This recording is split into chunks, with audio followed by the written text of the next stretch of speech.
Hello बच्चों, चलिए प्रश्न को पढ़ते हैं। साइक्लोहेक्सेन को अधिक क्रियाशील तथा विकृत होना चाहिए परंतु ये स्थायी होता है, व्याख्या कीजिए। तो चलिए प्रश्न की मुख्य उदाहरणा पे बात करते हैं। मुख्य अवधारणा, चक्रीय यौगिकों में कोणीय विकृति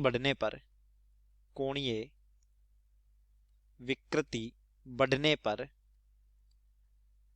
स्थायित्व घटता है।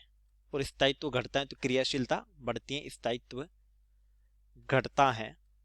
अब देखिए, हम बात करते हैं साइक्लोएल्केन की। साइक्लोएल्केन यानी कार्बन कार्बन के मध्य एकल बंध, तो इस स्थिति में कार्बन का संकरण होगा sp3 और प्रत्येक दो बंधों के बीच का जो कोण होगा वो होगा 109 डिग्री 28 मिनट।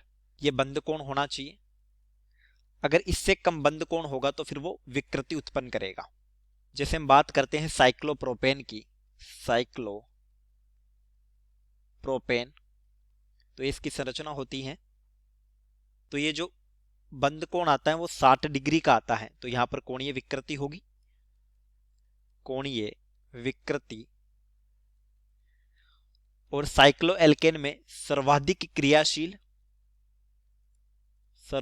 क्रियाशील या सबसे कम स्थायी साइक्लोप्रोपेन है, अस्थायी।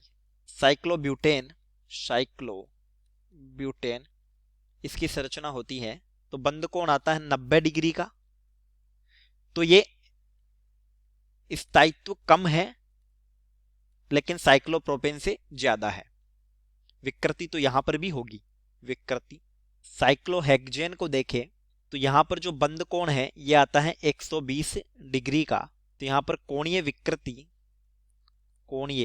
विकृति घटेगी, अतः स्थायित्व बढ़ेगा। यानी बेयर के विकृतिवाद सिद्धांत से इसको समझाया जा सकता है साइक्लोहेक्सेन क्यों स्थायी है। दरअसल जो स्थायित्व का क्रम आता है वो 6 कार्बन वाली श्रृंखला के लिए, फिर 5 कार्बन वाली श्रृंखला के लिए, और 7 कार्बन वाली कोई चक्रीय श्रृंखला है तो उसका स्थायित्व दोनों से कम होता है। चलिए, उम्मीद करता हूं प्रश्न समझ आया होगा। धन्यवाद।